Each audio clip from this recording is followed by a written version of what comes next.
지난 주말 대선 후보들의 유세만큼이나 달궜던 이슈가 있죠.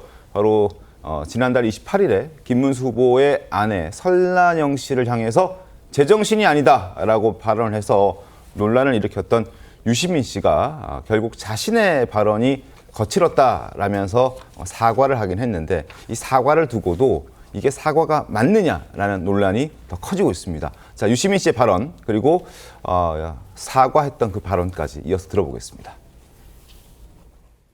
전자부품회사 노동자 위원장이었어요. 김문수 씨가 학출 노동자, 대학생 출신 노동자로서 찐 노동자하고 혼인한 거예요. 설란영 씨가 생각하기에는 나하고는 균형이 안 맞을 정도로 대단한 사람이에요. 원래부터 대통령 후보 배우자라는 자리가 이 설란영 씨의 인생에서는 거기 갈 수 없는 자리예요. 지금 이렇게 발이 공중에 떠 있어요. 이 영부인이 될 수도 있는 거예요. 그러니까 제정신이 아니다 그런 뜻이죠. 한마디로. 예. 그 표현을 고치면 한목적적인 고 이성적인 판단을 하지 못하고 있다 그런 뜻이에요. 예. 제정신이 아니라는 거는. 예. 설란영 씨가 그렇게 생각하기 때문에 저렇게 말하고 행동하는 것일 거라고 나는 이해하고 있다. 내재적 접근법에. 네. 내재적 접근법이라고 합니다. 본인이 설란영 씨의 마음속에 들어갔다 왔는지 화면 한번 보면서 설명 좀 더 드리겠습니다. 자, 표현이 거칠었던 건 제 잘못이다. 이 부분까지는 인정. 그리고 여성 노동자들 비하할 의도는 없었다라고 얘기를 했는데 제정신이 아니라는 표현 합목적적, 이성적 판단을 하지 못했다는 뜻이다. 이렇게 얘기를 하고 넘어가시죠. 다음 거 보시죠. 자, 내재적 접근법이라는 이 단어가 이제 논란인 겁니다. 내재적 접근법. 설란영 씨가 그렇게 생각하기 때문에 저렇게 말하고 행동하는 것일 거라고 자신은 이해하고 있다고 말을 한 것이다. 근데 설란영 씨가 과연 그렇게 생각하고 있는 걸 본인이 어떻게 알았을까요? 그걸 본인이 진짜 알고 얘기한 게 맞나요? 라는 질문들을 이제 던질 수밖에 없는 그런 답변이었죠. 그래서 사과라기보다는 2차 가해다라는 그런 지적들도 있습니다. 그래서 논란이 계속되고 있는 그런 상황이고. 최병님 어떻게 보셨습니까? 그러니까 저 내재적 접근법이라는 단어가 유행했던 것이 사실은 노무현 정부 때. 네. 자, 북한의 입장에서 남북 관계를 보면 어떻게 되느냐. 이런 논란이 있었어요. 그때 이제 노무현 정부의 당국자들이 내재적 접근법 얘기를 했었거든요. 네. 그때 많은 사람들이 아니 왜 남북 관계를 북한의 입장에서 보느냐. 우리 입장에서 봐야지. 이런 비판을 받았던 바로 저게 학문적인 그 연구 기법이라고 얘기를 해요. 네. 자, 그런데 유시민 씨는 남자고 사실은 그 김문수 후보의 부인은 여성이고. 네. 그런데 물론 잘 알기는 해요. 서울대 선후배고 그러니까. 그렇다고 해서 유시민 씨가 과연 설란영 씨의 입장에서 그 남편을 어떻게 대할 것인가 하는 거를 제대로 알고 얘기를 할 수가 있느냐라는 거 하나 하고 네. 그다음에 또 하나의 문제는 바로 제정신이라는 단어예요. 제정신. 여기 사과를 하면서도 이 제정신이라는 단어는 양보하지 않았어요. 네. 표현이 좀 거칠었다고 하면서 제정신. 이거 이성적인 판단을 못 한다는 거 아니에요. 네. 그러면 여전히 그 부분은 사과를 안 한 거거든요. 유지한 겁니다. 그 네. 개념을.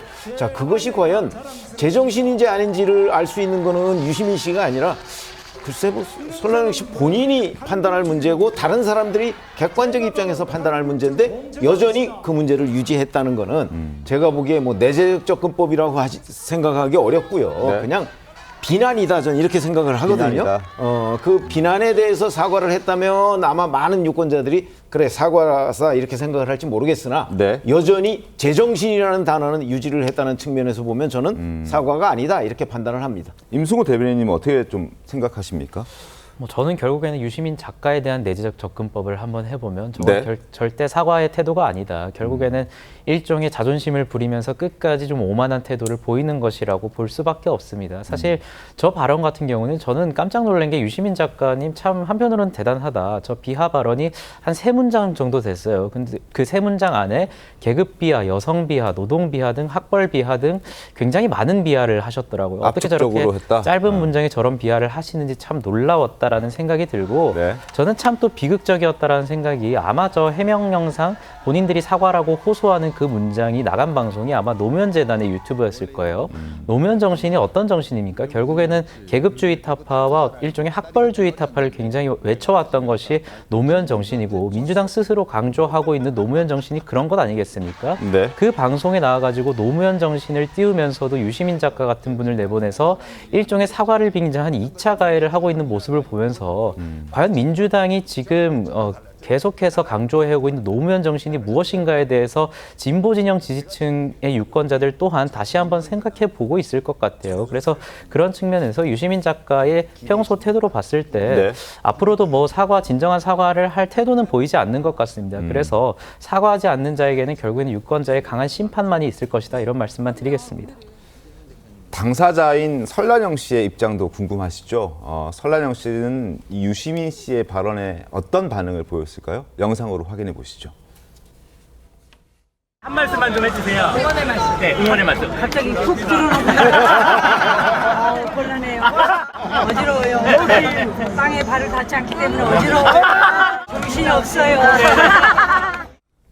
자, 지금 뭐 저렇게 표현했습니다. 자신이 유시민 작가가 했던 얘기를 그대로 이제 나도 지금 정신이 없다.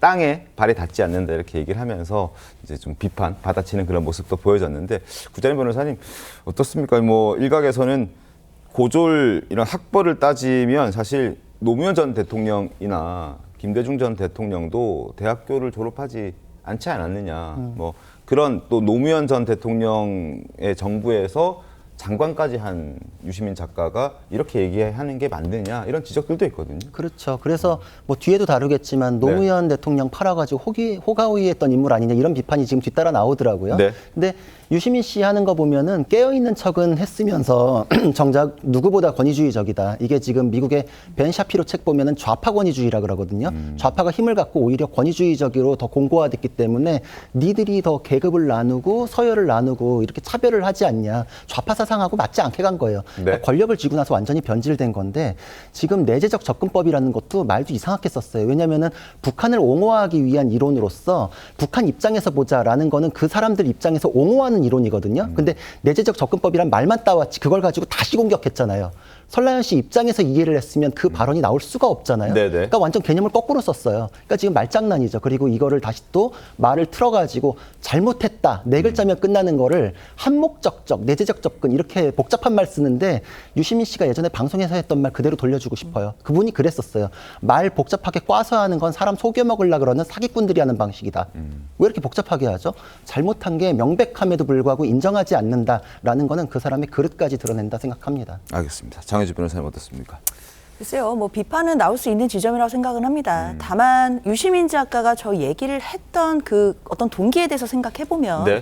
설란영 씨가 사실 노조를 비하하는 발언을 했다든지 또는 유력한 후보자의 배우자에 대해서 비난하는 모습들 사실 예전에는 보기가 어려웠던 그런 모습들이 나왔었기 때문에 관련해서 발언을 하다가 나온 이야기들이었습니다. 물론 이제 표현이 거칠었던 부분에 대해서는 유시민 작가도 그 부분에 대해서 이제 사과를 했기 때문에 네. 이런 부분들을 이제 국민의 판단에 맡겨봐야 되지 않느냐라는 생각도 있는 것이고요.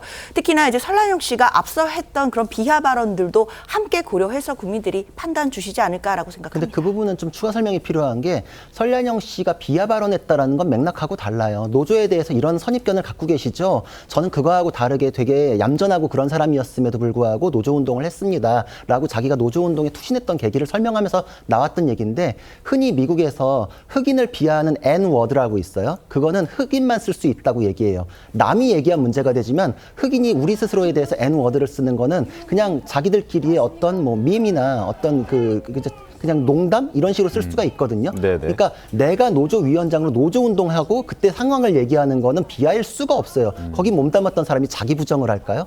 그렇지 않아요. 그리고 이분은 고졸이지만 대단하신 분이에요. 네. 왜냐면은 노조 위원장을 하면서 그때 그 예전에 제가 기사를 봤었는데 탄압 때문에 막 노조가 우왕좌왕하고 이럴 때 앞에 나가서 연설하시고 하셔가지고 그게 상황이 진정되는 걸 보고 김문수 후보가 존경하는 마음을 갖게 됐고 동지로서 정말 대단하다고 느꼈기 때문에 존경하는 마음과 애정이 함께 생겼다 이런 글을 본 적이 있거든요. 네네. 자신의 노조 활동을 스스로 비하했을 리가 있나요?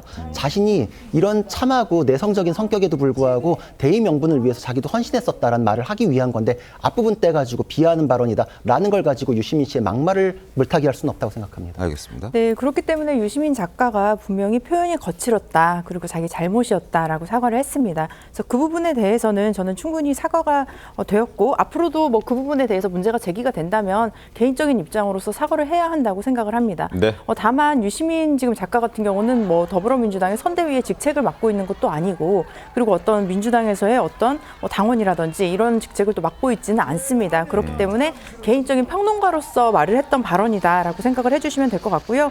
오히려 김문수 후보께서 사실은 선거운동 초반에 배현진 의원에게 미스 가락시장이라는 발언을 한 적이 있습니다. 사실 저는 굉장히 사실 놀랐는데요. 이 부분 자체가 여성이나 지역이나 계층에 대한 모두 비하 발언이 있었다라고 저는 보여지는데 우리가 계속 지금 분리를 해야 되는 게 후보자에 대한 검증과 또 후보자에 대한 가족에 대한 검증 그리고 후보자 이외에 뭐 캠프에 대한 검증 그리고 캠프 이외에 어떤 진영에 대한 검증 이 부분을 조금 나눠서 생각해 봤으면 합니다. 알겠습니다.